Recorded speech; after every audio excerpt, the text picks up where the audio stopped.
പഴയ കാലത്തുള്ള മൗലിദ് പാരായണം ഇക്കാലത്ത് ജനങ്ങൾക്ക് അരോചകമാണ്. അതിനാൽ മൈക്കൽ ജാക്സൺ സ്റ്റൈലിലാണ് ഇന്ന് അത് ചൊല്ലേണ്ടത്. അങ്ങനെ സ്വന്തം ആചാരങ്ങൾക്ക് തന്നെ നവീകരണം നടത്തേണ്ട സ്ഥിതിയിലാണ് സമസ്തക്കാർ. എന്നാൽ ഇസ്ലാമിന്റെ ആചാര അനുഷ്ഠാനങ്ങൾ നബി സല്ലല്ലാഹു അലൈഹി വസല്ലമയുടെ കാലത്ത് ഉള്ളതുപോലെ തന്നെയാണ് എന്നും ചെയ്യേണ്ടത്. നവീകരണവാദികൾക്ക് കാലത്തിനനുസരിച്ച് തങ്ങളുടെ ആശയങ്ങൾ നവീകരിക്കേണ്ടി വരും. കവിത, അറബി കവിത മൈക്കൽ ജാക്സൺ സ്റ്റൈലിൽ ചെല്ലുക. അതിന്റെ അർത്ഥം എന്താ? പഴമക്ക് പുതുമ നൽകുക. ഇതന്നെ ശരി. അറബി തത്വം എങ്ങനെയാണ്? ബേസിക്കലായിട്ട് പഴയ തന്നെ, പക്ഷെ സംഗതി ഒന്ന് മോഡിഫൈ ചെയ്യാം. അതിന്റെ ത്വാരാൽ ബദറും അല്ലേ? നമ്മൾ പഴയ കാലത്തെ മൗലിദിനൊക്കെ ചില ആൾക്കാർ കേൾക്കാൻ തന്നെ ഒരു വിഷമ. അതുകൊണ്ട് കുറെ ആൾക്കാരെ നിർത്തിയിരുന്നു. എന്താപ്പ് ഞങ്ങളുടെ മലപ്പുറം ഭാഗത്തൊക്കെ വേദന ഉസ്താദുമാർ ചെല്ലുന്ന സമയത്ത് പഴയ വയസ്സന്മാരും ഇങ്ങോട്ട് വരും. ഒരു തോർത്ത് മുണ്ടോണ്ട് തരീക്കൊട്ടൊക്കെ ഇങ്ങോട്ട് കെട്ടി ആ മൂന്നട്ടുള്ള ടോർച്ച് ഇങ്ങനെ വെച്ചാണ് മൗലായ ഉള്ള ഒച്ചൊക്കെട്ടം ചെല്ലല. കേൾക്കുമ്പോ തന്നെ ഒരു അരോചകം. മാലകളിലും അല്ല നമ്മളെ മൗലിദുകളിലൊക്കെ നബി സല്ലല്ലാഹു അലൈഹി വസല്ലം തങ്ങളുടെ പേരിലുള്ള സ്വലാത്തും സലാമും ഒക്കെ നമ്മൾ പദ്യമായിട്ട് ചെല്ലാറുണ്ട്. മുജാഹിദുകൾ അതിനെ പരിഹസിക്കും. മൗലായ സ്വല്ലി വസല്ലിം ദായിമൻ അബദാ അലാ ഹബീബിക ഖൈറിൽ ഖൽഖി കുല്ലിഹിം നമ്മൾ ചെല്ലാറുണ്ട്. റസൂലുള്ളാഹി തങ്ങളുടെ പേരൊക്കെ പഴയ കാലത്ത് മുതൽ തന്നെ നിലവിലുള്ളതും പൂർവകാല മുസ്ലിമീങ്ങൾ പാരായണം ചെയ്തുകൊണ്ടിരിക്കുന്നതുമായ മൗലിദുകൾ നമുക്കറിയാം. മഖ്ബൂസ് മൗലിദ്, ഷറഫല്ലന മൗലിദ്, ജാല മുഹമ്മദ് മൗലിദ്, ഷറഫല്ലന മൗലിദ്, ജാല മുഹമ്മദ് മൗലിദ്, ഷറഫല്ലന മൗലിദ്, ജാല മുഹമ്മദ് മൗലിദ്, ഷറഫല്ലന മൗലിദ്, ജാല മുഹമ്മദ് മൗലിദ്, ഷറഫല്ലന മൗലിദ്, ജാല മുഹമ്മദ് മൗലിദ്, സുബ്ഹാന മൗലിദ്, ബദർ മൗലിദ്, മുഹയ്യദ്ദീൻ മൗലിദ്, റിഫായി മൗലിദ്, നഫീസത്ത് ബീവി മൗലിദ്, ഇങ്ങനെയൊക്കെയുള്ള കുറെ മൗലിദുകൾ പൂർവികർ അനുവർത്തിച്ചു വരുന്ന ആചരിച്ചു വരുന്ന മൗലിദുകളുണ്ട്. അതുപോലെ തന്നെ മുഹയ്യദ്ദീൻ മാല, റിഫായി മാല, ബദർ മാല, നഫീസത്ത് മാല, ഇത്തരം മാലകൾ ഇതൊക്കെ സുന്നികൾ പാരായണം ചെയ്യുന്നതും ജാല മുഹമ്മദ് മൗലിദ്. ആ മൗലിദിൽ ഇവർ തന്നെ കടത്തിക്കൂട്ടിയിട്ടുണ്ട്. ബദർ ദിവസം 12,000 ആളുകൾ തോറ്റോടി. അത് നുണയാണ്, ശരിയല്ല. അത് ഞങ്ങൾക്കറിയാം. അതുകൊണ്ടാണ് ഞാൻ പറയുന്നത്. അതിൽ നുണകൾ പലതും കടത്തി കൂട്ടിയിട്ടുണ്ട്. അത് പരിശോധിച്ചിട്ട് ഐക്യവേദിക്കാർ പറഞ്ഞു ഞങ്ങൾ ഇത്രയും കൊടുത്തു, ഇതിലേത് മൗലിദൊക്കെയാണ് അംഗീകരിക്കുക? ഞാൻ പറഞ്ഞു പലതിനും കളവുണ്ട്. കളവ് വേണമെങ്കിൽ ഞാൻ കാണിച്ചിറപ്പോൾ ഒരു കളവതിലുണ്ട്, ഒരു അബദ്ധത്തിലുണ്ട്. അത് നമുക്ക് അംഗീകരിക്കാൻ കഴിയില്ല. ഞങ്ങൾ പറയുന്നത് അതാണ്. കണ്ടോ, ബദർ ദിവസം 11,000 ആളുകൾ കുഫാറുകൾ ഒളിച്ചോടിയെന്ന ബദർ ദിവസം ആകെ 1000 ആളാണുള്ളത്. അത് 11,000 ഇവർ കടത്തിക്കൂട്ടി. 12,000 മൂപ്പർക്ക് നുണ പറയുമ്പോൾ അതും തെറ്റിപ്പോയി. 12,000 പേർ അവിശ്വാസികൾ റസൂലുള്ള മണ്ണ് വാരി എറിഞ്ഞപ്പോ 12,000 പേര് ഓടിമറിഞ്ഞു. അവരുടെ 12,000 പേരിന്റെ കണ്ണിലും ആ പൊടിയായി അവര് അന്താളിച്ചു. അവർ ഓടി രക്ഷപ്പെട്ടു, യുദ്ധം വിജയിച്ചു. അപ്പൊ ബദറിൽ ആ 1000 പേരല്ല, പിന്നെ ഇങ്ങനെ 12,000 പേര് ഓടുക എന്നാ. ഇത് വെറുതെ ചില സ്ഥലങ്ങളിൽ കുഴപ്പമുണ്ട്. എന്നിട്ട് ഇതിന്റെ പേരിൽ ബദർ മൗലിദ് എതിർക്കുക, അല്ലെങ്കിൽ ജാല മൗലിദ് എതിർക്കുക, ഇതാണ് ചെയ്യുന്നത്. നമുക്കറിയാത്തതിന്റെ പേരിൽ എന്തിനു എതിർക്കേണ്ട ആവശ്യം? അങ്ങനെയാണെങ്കിൽ ഈ ഖുർആൻ എല്ലാം നമുക്കറിയുന്നുണ്ടോ? എന്തെല്ലാം ഖുർആൻ എന്തെല്ലാം അർത്ഥങ്ങളാണ് കാണുന്നതാണ്.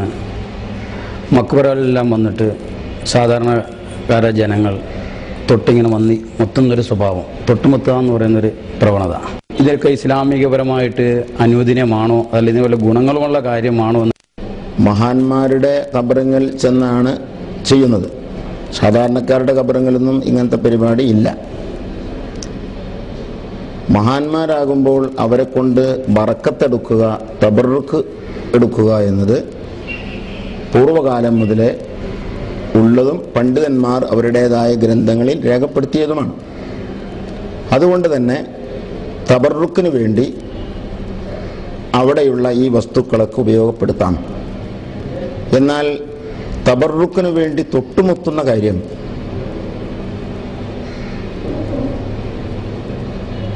അതും അപ്രകാരം തന്നെ ബറക്കത്ത് ഉദ്ദേശിച്ചുകൊണ്ടാണെങ്കിൽ യാതൊരു ബന്ധികേടും ഇല്ല.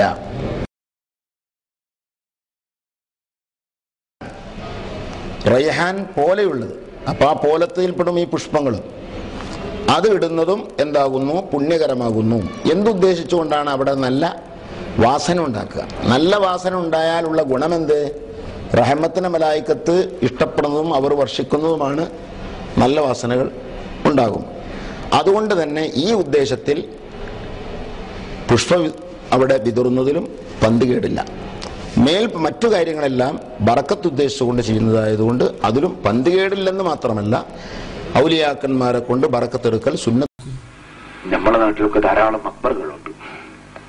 മക്ബറിൽ പോകുന്നത് നല്ലതാ, കബറിലുള്ള ആളെ വിളിക്കുന്നത് നല്ലതാ, സലാം ചെല്ലുന്നതും നല്ലതാ, അവർക്ക് വേണ്ടി ദ്വാരക്കുന്നതും നല്ലതാ, നമുക്ക് വേണ്ടി ഖബറിൽ നിന്ന് ദ്വാരക്കുന്നതും നല്ലതാ. അവർക്ക് റസൂലുള്ളാഹി സ്വല്ലല്ലാഹു അലൈഹി വസല്ലം പഠിപ്പിച്ചിട്ടുണ്ട്. സമയം കിട്ടിയെങ്കിൽ നാളെ മറ്റന്നാളെ ഞാൻ പറയാം. പക്ഷെ ഖബറിന് സുജൂദ് ചെയ്യാൻ പാടില്ല. ചില ആളുകളുണ്ട് വേറെ, നമ്മൾ കേരളം വിട്ടാൽ പല സ്ഥലത്തും ഖബറിന് പോയി സുജൂദ് ചെയ്യുന്ന ആളുകളുണ്ടാവും. കണ്ടിട്ട് നമ്മൾക്ക് മലയാളികളും തുടങ്ങണ്ട, അതുകൊണ്ട് ഞാൻ പറഞ്ഞത് കടുത്ത തെറ്റാ, പാടില്ല. അതുപോലെ ഖബറിൽ തന്നെ മയിൽപീലി വെച്ചിട്ട് അതുകൊണ്ട് ബർക്കത്തെടുക്കുന്ന ആളുണ്ട്. സംഗതി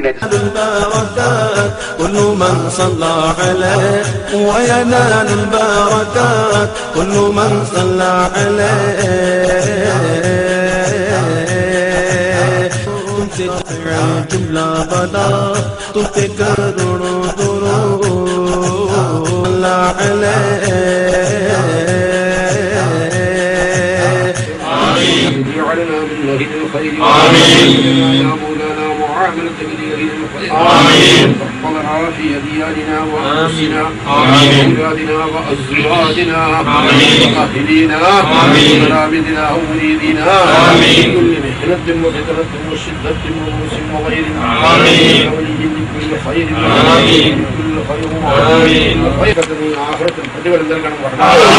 കുടുംബത്തിന് സുഖവും സന്തോഷം നൽകണം. അവർക്ക് നീ ഈ രാജ്യത്ത് നൽകണം റഹ്മാൻ. സുന്നത്യമായതിന്റെ ഖിദ്മത്തിലായി മുന്നോട്ട് വരാൻ അവർക്ക് നീ തൗഫീഖ് ചെയ്യണം. മക്കളൊക്കെ സുന്നത്യമായതിന്റെ ഖാദിമീങ്ങളാക്കണം. മലപ്പുറം ജില്ലയിലെ അല്ലെങ്കിൽ പഠിച്ചവരും ജില്ലയിലേക്കാൾ ഉത്തമമായ രൂപത്തിലൂടെ ഈമാനോട് പ്രവർത്തിക്കാൻ